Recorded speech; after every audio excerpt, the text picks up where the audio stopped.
जय हिंद दोस्तों, स्वागत है आप सभी का हमारे YouTube चैनल में। आज हम जानने वाले हैं कि व्हाट इज सोशियोलॉजी, आखिर समाज शास्त्र क्या है। तो पहले आप किसी भी शब्द का जब परिभाषा लिखते हैं तो उससे पहले शब्द का अर्थ आपको जानना जरूरी होता है। आखिर कहीं ना कहीं शब्द में ही परिभाषा छुपा होता है। तो देखिए, जो सोशियोलॉजी होता है ये दो शब्दों से मिलकर बना होता है। इसे आप कहते हैं शब्दों का तोड़ा जाना, ये शब्द भेद कहलाता है। तो इसका शब्द भेद क्या होता है? पहला सोशियो और दूसरा लॉजी। देखिए, सोशियो का अर्थ होता है सामाजिक और लॉजी का अर्थ होता है विज्ञान। अब परिभाषा पे आते हैं तो समाज का जो विज्ञान होता है यही सोशियोलॉजी होता है, अगर आप अपने भाषा में कहते हैं। अगर आपको परिभाषा लिखना होगा तो समाज के वैज्ञानिक अध्ययन को ही सोशियोलॉजी कहते हैं।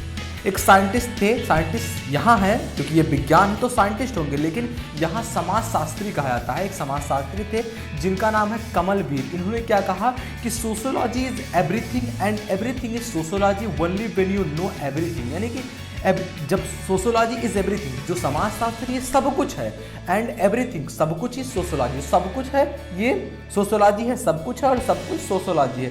यानी कि जो सोशियोलॉजी एवरीथिंग का तात्पर्य सोशियोलॉजी से लिया गया है। तो जब इसके अंतर्गत आते हैं तो बहुत सारी चीज़ें आती हैं। इससे पहले जानना जरूरी होगा कि इसके फादर कौन है, सब इसके पिता कौन है, इसको बनाने वाले कौन है, सबसे पहले किसने कहा। तो ऑगस्ट काम्टे, आप लोग जानते होंगे। फादर ऑफ सोशियोलॉजी कौन है? August Comte. अब बात किया जाए, हम भारतवर्ष के निवासी हैं, भारत में रहने वाले हैं, तो जानेंगे कि फादर ऑफ इंडियन सोशियोलॉजी कौन है, यानी कि समाजशास्त्री जो भारत के थे। सबसे पहले भारत में किन्होंने विकसित किया हमारे समाजशास्त्र को, तो उनका नाम है गोविंद सदाशिव गुरुवे, जिनका जन्म 12 दिसंबर 1893 ईस्वी में हुआ और इनकी मृत्यु 28 दिसंबर 1983 में हुआ। तो ये जब जानेंगे, इन्होंने भारत में समाज को बढ़ाने के लिए, समाजशास्त्र को बढ़ाने के लिए अपना बहुत ज़्यादा योगदान दिया। अब जानते हैं कि इसके अंतर्गत, समाजशास्त्र के अंतर्गत क्या आते हैं, कौन कौन सी चीज़ें आती हैं। तो पहला जो आता है आपका संस्कृति, वर्ग, जाति, बुढ़ापा, क्राइम, समय, परिवार, शादी विवाह, नस्ल, जेंडर, लव, कानून, आबादी, समस्या, रीति रिवाज, परंपरा, शिक्षा, ये सारी चीज़ें आती हैं। चीज़ों का जो मिक्सचर होता है यही होता है आपका सोशियोलॉजी, यानी कि इसके बारे में आप गहराई से जानते हैं। अभी इसके आगे हम पढ़ेंगे कि कैसे आप इसका मेथड जानेंगे कि कैसे आप सोशियोलॉजी को आगे बढ़ाने के लिए आप क्या कर सकते हैं, क्या सोच सकते हैं, आगे हम वो बताएंगे आपको। तो देखिए, ये चीज़ें समाजशास्त्र की विषय वस्तु है। ये जो सारी चीज़ें मैंने आपको बताया ये समाजशास्त्र की विषय वस्तु है, कि एक वस्तु है, इससे मिलकर समाजशास्त्र बना हुआ है। अगर कहा जाए तो ये भी एक साइंस है, एक विज्ञान है। अगर सही मायनों में कहा जाए, विज्ञान का अर्थ क्या होता है? केवल लैब में प्रैक्टिस करना, यानी कि परीक्षण करना, ये केवल विज्ञान नहीं है। विज्ञान क्या है? आप चीज़ों को जानते हैं। अगर आप चीज़ों को नहीं जानते हैं तो वहाँ विज्ञान नहीं है, लेकिन आप जानेंगे तो कहेंगे यहाँ विज्ञान है। समाज में कैसे क्या हो रहा है, इन सारी चीज़ों के बारे में आप जानते हैं तो आपके अंदर समाज के प्रति विज्ञान है। तो अब देखिए, इसके साइंटिफिक मेथड क्या होते हैं इसको जानने के।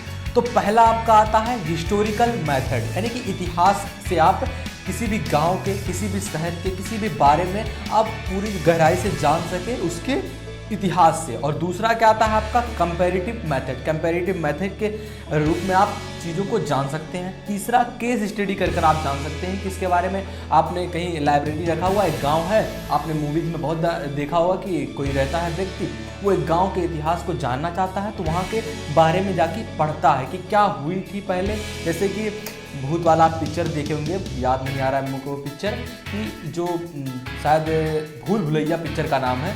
तो वहाँ जो हीरो रहता है, हीरो आप कह लीजिए, कुछ भी कह लीजिए, वो क्या करता है, लाइब्रेरी में जाता है और पढ़ता है उस गांव के बारे में। वहाँ एक भूत रहता है तो उसके बारे में पढ़ता है, केस स्टडी करता है, पूरा जानता है, अपने मनोविज्ञान से समझता है, वो चीज़ों को सोचता है, फिर उस पर अपना विचार देता है। यानी कि उसने केस स्टडी किया, उसके बाद उसने बताया कि क्या है असल में चीज़। तो आप केस स्टडी के माध्यम से भी समझ सकते हैं। और चौथा, आप सर्वे, आपके गांव में सर्वे होता है तो सर्वे से आप लोगों को बैठाते हैं और वहाँ क्या करते हैं, उनके बारे में जानते हैं कि क्या रहा उनका इतिहास, कैसे अब जी रहे हैं वो। तो इससे और पांचवा जो है इंटरव्यू, इंटरव्यू से भी आप जान सकते हैं लोगों को। और छठवां है क्वेश्चन। मान लीजिए आप किसी कॉलेज में गए और वहाँ तमाम क्षेत्र के बच्चे बैठे हुए हैं और एक एक से आप प्रश्न पूछ रहे हैं, क्वेश्चनिंग कर रहे हैं, तो आपके पूर्वज कैसे थे, आपने क्या पूर्वज में कहा, आपके पूर्वज से आप क्या बताते थे, वो सारी चीज़ों के बारे में क्वेश्चनिंग करके आप